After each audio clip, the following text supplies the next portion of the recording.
Buenas tardes. Para aquellos que nos visualizan de manera sincrónica y para aquellos que nos visualicen de manera asincrónica, pues dependiendo de la hora en que nos puedan visualizar, dependiendo de las actividades que hagan, buenos días o buenas noches. Mi nombre es Óscar Corredor Rodríguez y estaré guiándolos durante la siguiente sesión. Seré su facilitador para esta materia. Soy licenciado en Pedagogía y el tema que estaremos abordando, como pueden visualizarlo en pantalla, es elementos para realizar una investigación. Bueno, para comenzar me gustaría tratar de hacer un pequeño preámbulo con la siguiente frase. Yo creo que ustedes pueden ver la imagen y reconocer a este gran personaje, un icono de nuestra historia, que es Albert Einstein. La frase que pude rescatar y me pareció muy significativa, sobre todo para este tema que estamos analizando, es: si supiese lo que estoy haciendo, no le llamaría investigación, ¿verdad? A ver, voy a abrir una pequeña sección de comentarios. Necesito que ustedes que están visualizando y que ya leyeron lo que es la frase, traten de participar mencionando qué es lo que se les viene a la mente con esa frase. ¿Qué es lo que representa para ustedes? A ver, ¿quién quiere participar? Bueno, la mayoría de las participaciones de sus compañeros fue significativa, fue realmente interesante. Podemos concluir que esta frase se encamina en que generalmente cuando hacemos algo siempre debemos de llevar una serie de pasos. Debemos de tratar de seguir un método en específico para conocer de manera mucho más exacta aquello por lo cual nos estamos interesando. Bueno, ahora sí, una vez que abrimos con esta frase, vamos a ver el primer tema, que hace referencia a los tipos de investigación. El primero que vamos a estar analizando es la investigación cotidiana. La palabra cotidiana pues hace referencia a aquello que generalmente hacemos y que no implica un esfuerzo más allá del común. Las características son las siguientes. 1.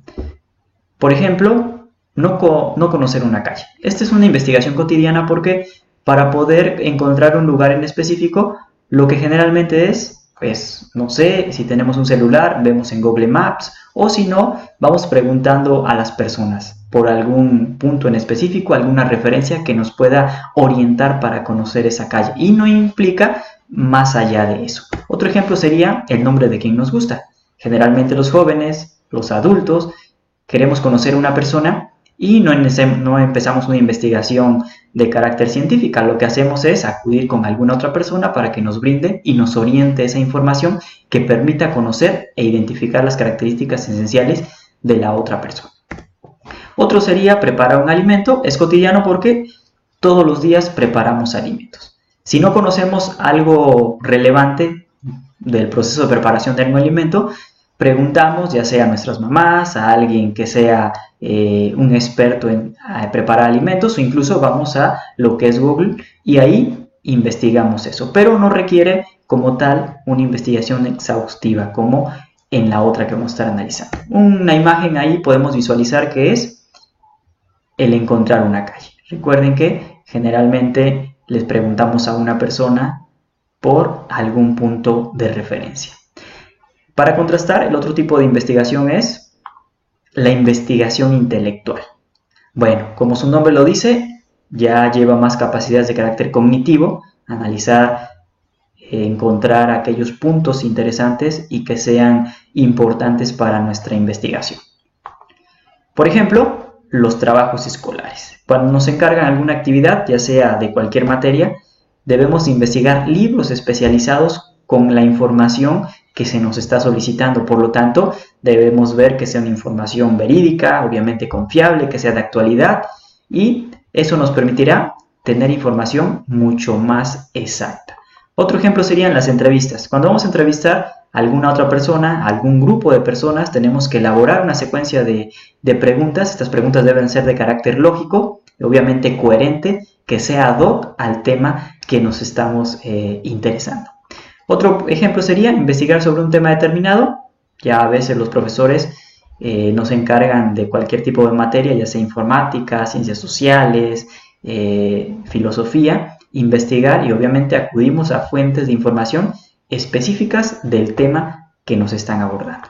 Y para complementar esta imagen, que me parece que es un icono y sobre todo que es parte fundamental y por no decirlo primordial dentro de lo que es la investigación intelectual, las computadoras. Recuerden que el Internet ahora es la era de la información. A través de él accedemos a todo tipo de información por medio de un clic, ¿no? Entonces, de ahí el contraste en una investigación cotidiana, que podemos decir que es aquella simple, que no implica mayor esfuerzo de carácter intelectual, y la otra, la investigación intelectual, que sí requiere un análisis, unas capacidades cognitivas desde un punto de vista mucho más alto. Bueno, el siguiente tema, como pueden leer, de la imprenta a la era de las TICs. Lo llamé de esto sobre todo para contrastar las dos épocas. Me imagino que la mayoría de ustedes sabe quién inventó la imprenta, ¿no? Ya pues es un ícono de la historia, ¿no? Gutenberg. Durante esa época la sociedad, pues, era una sociedad desinformada. Aquellos que tenían la posibilidad de acceder a fuentes de información, pues eran aquellos, el clero, lo que es los reyes, los sacerdotes, los papas, que obviamente eran aquellos que tenían dinero y posibilidad de acceder a la información. Y las demás personas, los demás grupos sociales, pues se limitaban. Y obviamente una vez que surge la imprenta, que es algo así como una especie de fotocopiadora, pues ahora sí la información permite llegar a todos los sectores de la población, lo que genera un nuevo cambio de paradigma dentro de la sociedad. Y en contraste están las tecnologías de la información. Obviamente vivimos en una época donde la información es lo fundamental, ¿no? Está al alcance de las manos. La podemos encontrar como puntos de referencia a través de nuestros celulares, nuestras tablets, computadoras, nuestras televisiones, obviamente hasta nuestros teléfonos y relojes inteligentes, ¿no? De hecho, vivimos en la era de la información. Pero de ahí el siguiente tema, ¿no? Cómo identificar los diferentes tipos de información. Hay dos tipos de fuentes de información. Primero, fuentes primarias, cuyas características son las siguientes. Información de primera mano. ¿Qué quiere decir? Bueno, pues que quien está observando el fenómeno, el acontecimiento, lo que está investigando, lo está escribiendo justamente a través de lo que está observando, a través de lo que está conociendo. Escritas en el momento, como ya les mencioné, por ejemplo, un accidente. Llegan los reporteros y en ese momento empieza a redactar todo lo que está sucediendo, ¿no? Quiénes están involucrados, cuáles son las personas afectadas, etc. Pero es justamente en el momento en el cual están sucediendo los acontecimientos. Evidencia directa, pues por lo que comentó, ¿no? Estamos observando el fenómeno, lo que sucede, y estamos documentando y escribiendo lo que sucedió, ¿no? Por eso se llaman fuentes primarias o de primera mano. Algunos ejemplos son monografías, tesis o libros especializados. Si se dan cuenta, son hipervínculos. Recuerden que este material lo pueden descargar desde la plataforma y ahí pueden ustedes aumentar sus conocimientos. Si quieren saber más de lo que es una monografía, pues obviamente dan clic y automáticamente los va a llevar a una página donde puedan identificar los rasgos esenciales de lo que es una monografía, una tesis y los libros especializados. Por el otro lado están las fuentes secundarias, que en pocas palabras son interpretaciones de las fuentes primarias. Eso quiere decir que, pues una vez que se crean unas fuentes primarias, posteriormente hay alguien que necesita utilizar esas fuentes primarias para poder crear otro documento y a ese otro documento se le conoce como fuentes secundarias. Por ejemplo, recuerden que también son hipervínculos los libros de texto, las enciclopedias y los artículos de revista. Yo creo que todos conocemos lo que es un libro de texto, ¿no?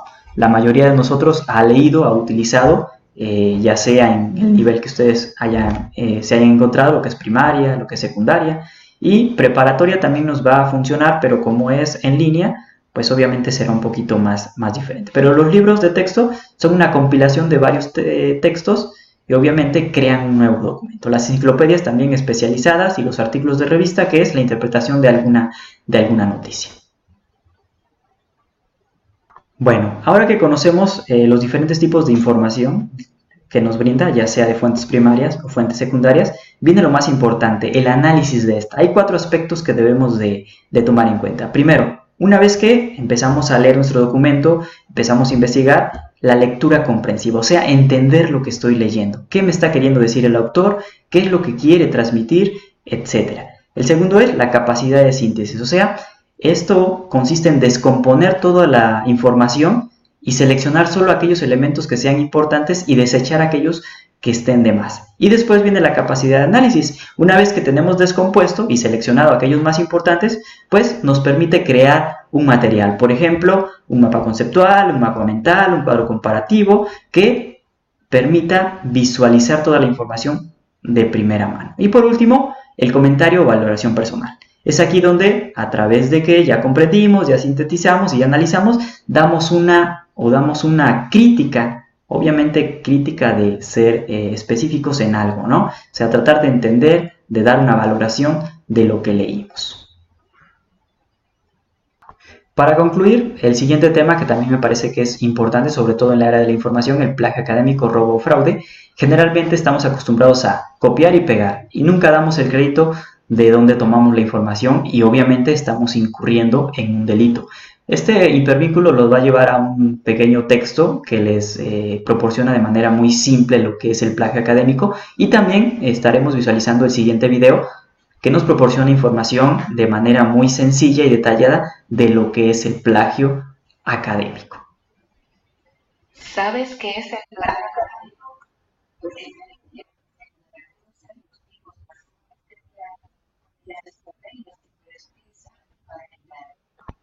Bueno, como se podrán haber dado cuenta, este video es muy significativo y sobre todo que deben de tomar a detalle esos elementos que se mencionan.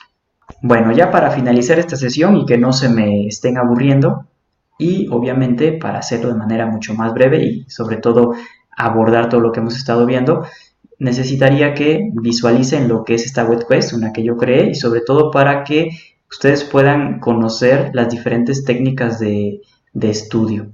Sobre todo que no únicamente le van a servir para esta materia, sino para todas aquellas y así tengan un aprendizaje significativo.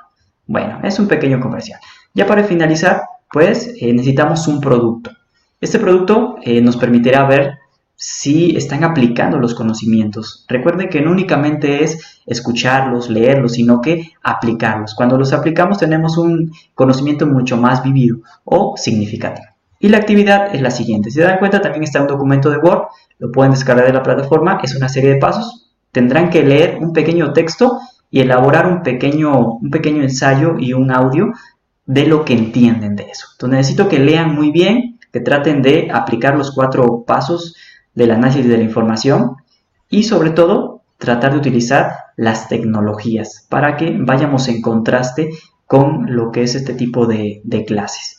Bueno, recuerden que me deben de enviar lo que es un documento y también un audio. Ese será el producto de esta actividad. Bueno,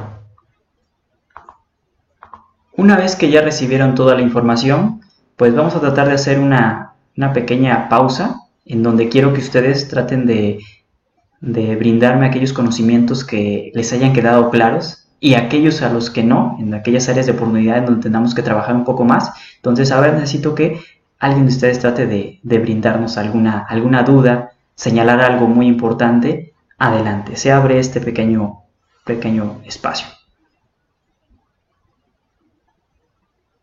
Bueno, excelente. Se vio que la mayoría de ustedes comprendió los temas que hemos visto, sobre todo el plagio, que es uno de los más importantes, y sobre todo también cuando leemos, ¿no? Aquellos que debemos de comprender lo que leemos, de analizar lo que leemos, de sintetizarlo y por último tratar de dar una opinión, ¿no?